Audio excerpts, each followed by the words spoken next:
Actually આ મારો first experience છે એટલે થોડી ગભરાટ છે. તો તમારા મનમાં કંઈ હોય તો તમે પૂછી શકો છો. ચલો હું શરૂઆત કરી દઉં. તમે DHMS કર્યું છે? હા. અને તમે MS કરેલું છે ને? હા. અને તમારું ફ્યુચર પ્લાનિંગ? અત્યારે તો હું પ્રાઇવેટ હોસ્પિટલમાં જોબ કરું છું, પણ આગળ જતા મારી પોતાની હોસ્પિટલ હોય એવું સપનું છે. અને તમારું? બસ તમારા જેવા પાર્ટનરનો સાથ મળી જાય તો બંને સાથે મળીને મોટી હોસ્પિટલ ખોલશું. ભાઈ રાહુલ અને ગોપી બંનેની હા છે અને બંનેના ભણતર અને પ્રોફેશન પણ એક જ છે. તો બોલો, તમારા બંને મિત્રોનું શું કહેવું છે? મારે તો મારી દીકરીની હા એટલે મારી હા. અને મારે પણ મારા દીકરાની ખુશી એ જ મારી ખુશી છે. અને આખી જિંદગી એ બંનેને તો સાથે રહેવાનું છે. પણ મારી એક શરત છે. બોલો ને.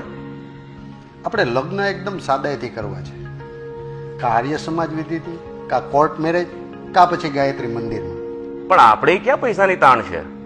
ને મારો એકનો એક દીકરો છે. અને સમાજ શું કહેશે? આ સમાજના ડરથી, દેખાદેખીથી આપણે કેટલા રૂપિયાનો ધુમાડો કરીએ છીએ એ કોઈને ખ્યાલ છે?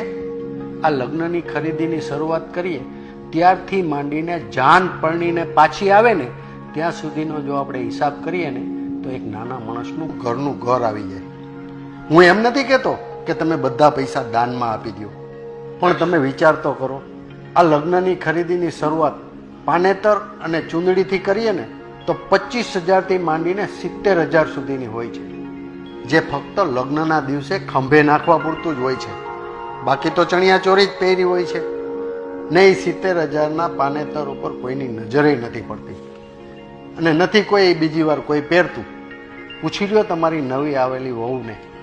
બીજું ઘરેણા, હાર, કડલી, મંગલસૂત્ર અને બીજું પરચૂણ, આ બધું મળીને 5થી 7 લાખ રૂપિયાનું તો સોનીનું બિલ જ થાય છે.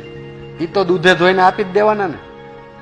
એ 15 તોલાના લઠ જેવા હાર કાં તો ઘરની તિજોરીમાં કાં તો બેંકના લોકરમાં પડ્યા રહેવાના ને. આપણા તો 5થી 7 લાખ રૂપિયામાં જામ થઈ ગયા ને. પહેલાંનો સમય અલગ હતો કે 2-4 વર્ષ દુકાળ પડે, જમીનમાં કાંઈ ન થાય તો આ ઘરેણાં વેચીને આપણે ગુજરાન ચલાવી શકતા. અત્યારનો સમય અલગ છે. ગમે તેવી પરિસ્થિતિ આવે, કોઈ પણ સંજોગોમાં કોઈને ભૂખ્યા રહેવાનો વારો આવવાનો જ નથી. ને આપણા દેશમાં આવું કરોડો ટન સોનું લોકર અને તેજોરીમાં બંધ છે, જેનો કોઈ ઉપયોગ નથી. અને એટલે જ દેશની ઇકોનોમી નીચે આવી રહી છે.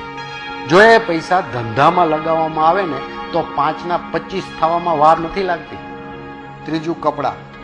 આ બંને ફેમિલીઓના કપડાં અને સાડીનું બિલ 1થી 2 લાખ રૂપિયા હોય છે. સાડીઓમાં પણ 6 મહિને કે વર્ષે ફેશન બદલાતી હોય છે.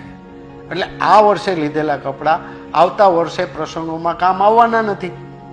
ચોથું, બેન્ડ, બગી અને ફોટોગ્રાફી. મારો ઈરાદો કોઈના પેટ ઉપર લાત મારવાનો નથી.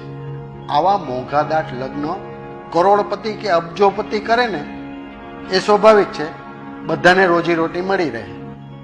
પણ એની દેખાદેખીમાં નાના માણસો પણ જો આવા મોંઘાદાટ ખર્ચા કરે ને તો વ્યાજ અને લેણામાં ભરાઈ જાય છે. હવે આ બેન્ડ બગીના 50,000 રૂપિયા, ફોટોગ્રાફીના ઓછામાં ઓછા 50,000થી તો શરૂઆત થાય. અને હમણાં વળી નવું નીકળ્યું છે પ્રી વેડિંગ, 1 લાખથી 1.5 લાખ, એના પકડી લો. હવે આ વરઘોડામાં વળી પાછો નવો ક્રેઝ આવ્યો છે. દરેક જાનૈયાની માથે સાફા બાંધવાના, એટલે 20થી 25,000 રૂપિયા તો એ જ લઈ જાય. પાછા વરઘોડામાં તો ફટાકડા ફોડવા જ પડે. એ પાછા થોડા નહીં, 15,000 રૂપિયાથી 20,000ના. આપણે આ વરઘોડો કાઢીએ છીએ ને એ કેટલું ગેરસામાજિક કામ કરી છે એ ખબર છે? એક તો રોડ ઉપર ટ્રાફિક કરીએ, બીજું આ ફટાકડા ફોડીને ધુવાણાનું પ્રદૂષણ ફેલાવીએ. અને એક મેં પણ જોયું કે આ ચાલુ વરઘોડાએ લોકો પાણીના પાઉચ પીતા હોય, પાણીની બોટલો, આ બધું પીને રોડ ઉપર જ ફેંકી દે છે. આ બધું કચરું અને ફટાકડાના કાગળ આ બધું રોડ ઉપર નાખીને તમે ગંદકી ફેલાવો છો. અને આજકાલ એક નવો ટ્રેન્ડ આવ્યો છે ફાર્મ હાઉસમાં લગ્ન કરવાનો. અને આ ફાર્મ હાઉસનું ભાડું એક દિવસનું 1 લાખથી 1.5 લાખ રૂપિયા હોય છે. મંડપ અને લાઇટ ડેકોરેશનના 1 લાખ રૂપિયા અલગ ગણી લ્યો. એમાંય પાછા આપણા બૈરાઓને તો ગીત ગાવામાં મોઢા દુખે, એટલે ગાવાવાળાએ ભાડે લાવવાના. એનું પેકેજ 30,000 થી 50,000 રૂપિયા સુધીનું હોય છે. હવે આટલું ભવ્ય આયોજન કર્યું હોય એટલે જમણવારમાં કંઈ પાછી પાની હોય નહીં, એમાંય પાછા વેઇટર, જ્યુસ અને થાળીમાં હમાય નહીં ને એટલી તો વાનગીઓ હોય. એમાંય છૂટક ખર્ચા તો હું ગણાવતોય નથી. આટલા મોટા ખર્ચા કરી લગ્નમાં દેખાડો કરે છે, તે શું સાબિત કરવા માગે છે ને એ જ સમજાતું નથી. 2 દિવસ તમારા સગાવાલા વાતો કરશે કે વાહ બહુ સરસ લગ્ન કર્યા, પણ પછી કોઈ યાદેય નહીં કરે ને માત્ર બહુ સરસ લગ્ન કર્યા આવું કેવડાવવા માટે 18 થી 20 લાખ રૂપિયાનો ધુમાડો. આ આપણા જેવા મોટા માણસોની દેખાદેખીમાં આ નાના માણસો પણ પોતાનું ભાન ભૂલ્યા છે ને આવા મોંઘાદાટ લગ્નના ખર્ચા કરે છે અને દેવામાં ઘૂસી જાય છે. જો આપણા જેવા મોટા માણસો આવી રીતે સાદાઈથી લગ્ન કરશું ને તો જ નાના માણસો એનું અનુકરણ કરશે. આપણા સમાજમાં ઘણા લોકોએ આવા ઉદાહરણ પૂરા પાડ્યા છે, તો આપણે કેમ નહીં? અને હા, મારી દીકરીને તો મેં કરિયાવર પહેલેથી જ આપી દીધો છે. એટલે હું મારી દીકરીને કરિયાવરમાં સોનું, કપડાં, વાસણ કૂચણ નથી આપવાનું. આ ફાલતુ વસ્તુમાં જ 3-4 લાખ રૂપિયા તો ઘૂસી જાય છે.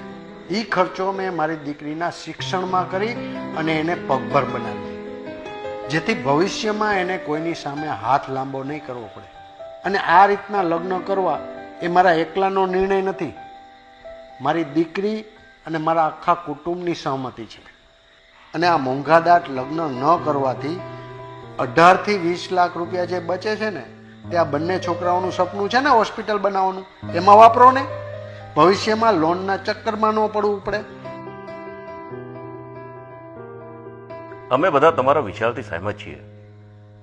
કોર્ટ મેરેજ કે આર્ય સમાજ, તમે જેમ કહેશો તેમ અમે કરવા તૈયાર છીએ. ચાલો આપણે પણ શરૂઆત કરીએ સમાજને નવી રાહ ચીંધવામાં.